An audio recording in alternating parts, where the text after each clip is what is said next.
we strategically put this on the market. I was gonna hit this on the market last week, but realized that there were, I wanna say 12 properties that hit the market last week, 350 to 400. I didn't wanna compete with them. So I thought, okay, we'll wait till next week. I will do a little bit more work around here that needs to be done instead of just listing. And then yeah, I think it went on the market at a perfect time when there was nothing else to buy.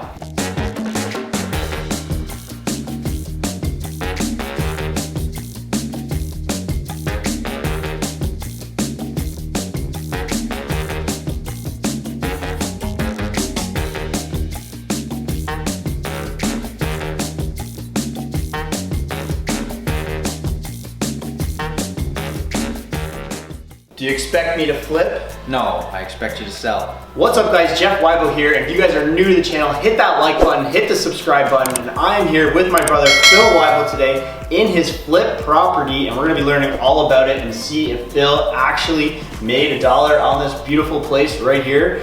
And this is gonna be a two-part series, so stick around in this video and the next one to check it out. And let's go check it out, Phil. Let's do it. So Phil, what did you buy this place for? So we bought this place for $284. Closed in November of last year. And basically went to work right away. So we spent, let's say 60 to 70 days renovating this, and pretty much I did almost everything from top to bottom. I basically had a plumber come in, do most of the work. I had an electrician do his job, and I had someone assist me with the roof. Other than that, we basically did everything. Had an engineer come in and help me out with taking out some of the walls. Was this your first flip? This is my second. Technically, like the one I live in now, you know, we refied that one. That was a burr situation. So that one you flipped to yourself. This one you flipped on the market. Flipped on the market, yeah. So pretty cool. You know, about 3 months of hard work, and then it's gone in 31 hours. So. Yeah, so basically we listed it yesterday and you had me list the property. Yeah, so didn't become emotional. I didn't have to answer any of the questions. It's just easier when someone else lists the property. Yeah, it's easier, but it's also, it gives you one degree of separation because as a realtor you have to disclose everything and you don't really want to be disclosing on a property that you're trying to profit on. So might as well, they can send the questions to me and I can say, I'm not sure.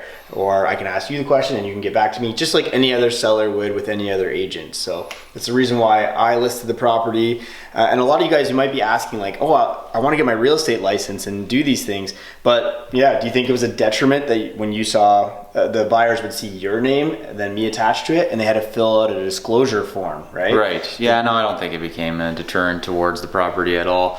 You know, and then you stated like, you know, we don't have to answer all the questions. It was more just, I have sold my own home before, and it becomes very disheartening doing an open house and hearing people dislike your work.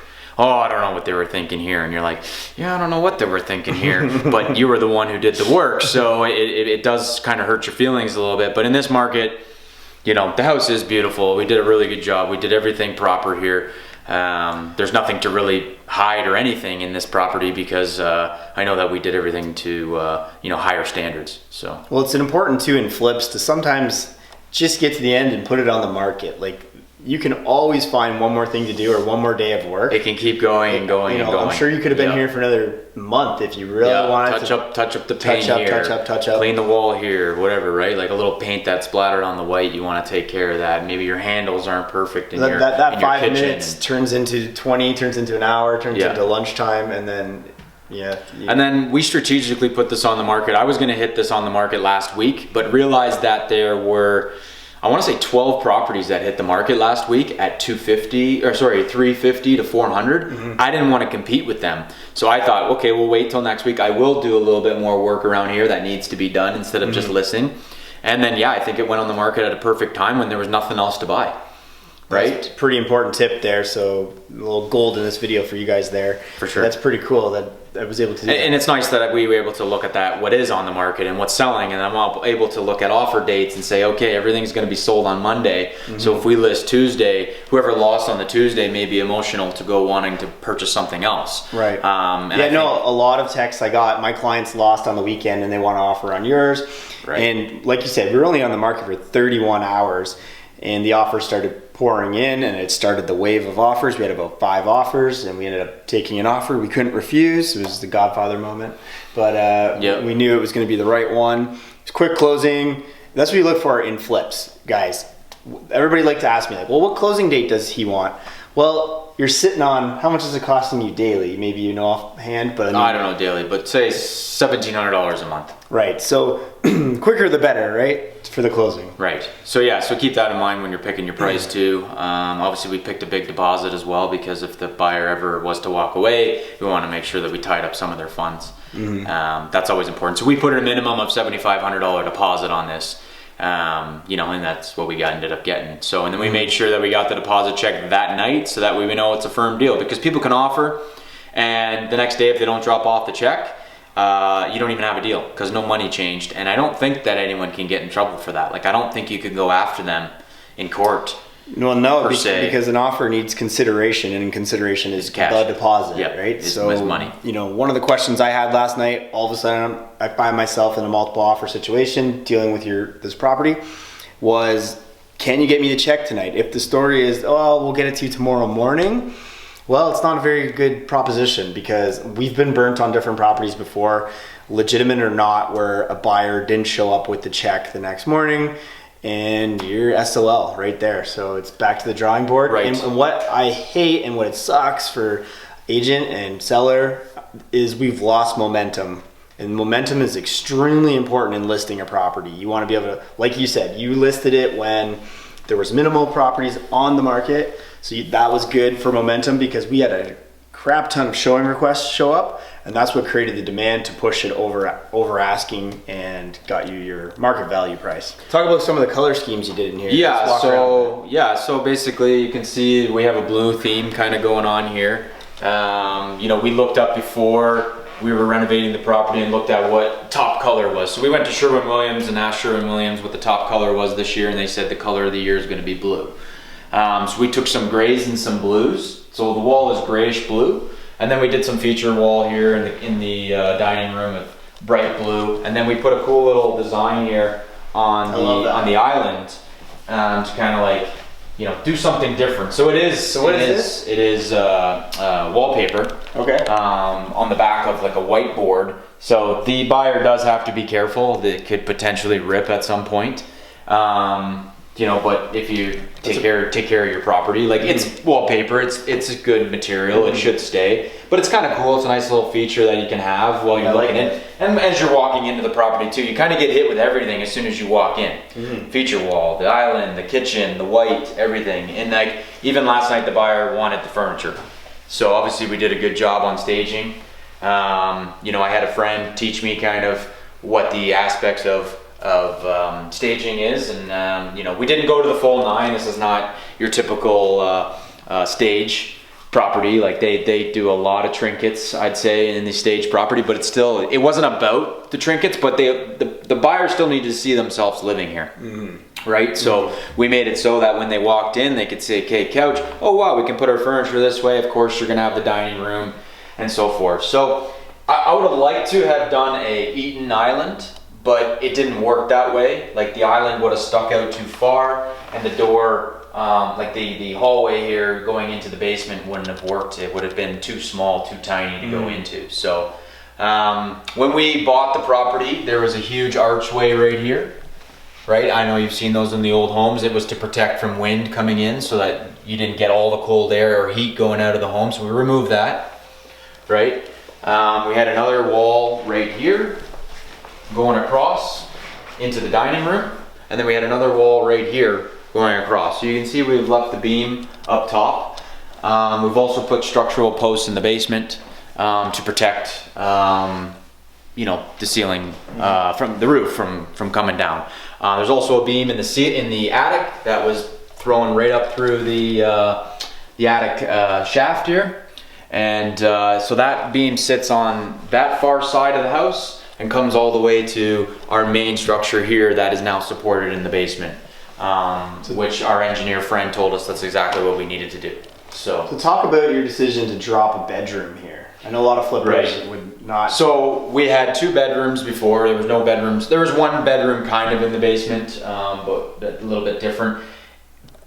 I think that a rental property, if you have 4 rooms, I think people are going to overpay when you are a home buyer rather than an investor. As an investor, does this property really make sense to an investor? Maybe, but not in the sense of cash flow. You know, what are you going to get? $600 a bedroom here. You know, and if it's a purchase price of over 400,000, you're gonna be pretty tough to get cash flow here. You're gonna hope for appreciation, which London is doing very well, but we do teach you not to go after appreciation.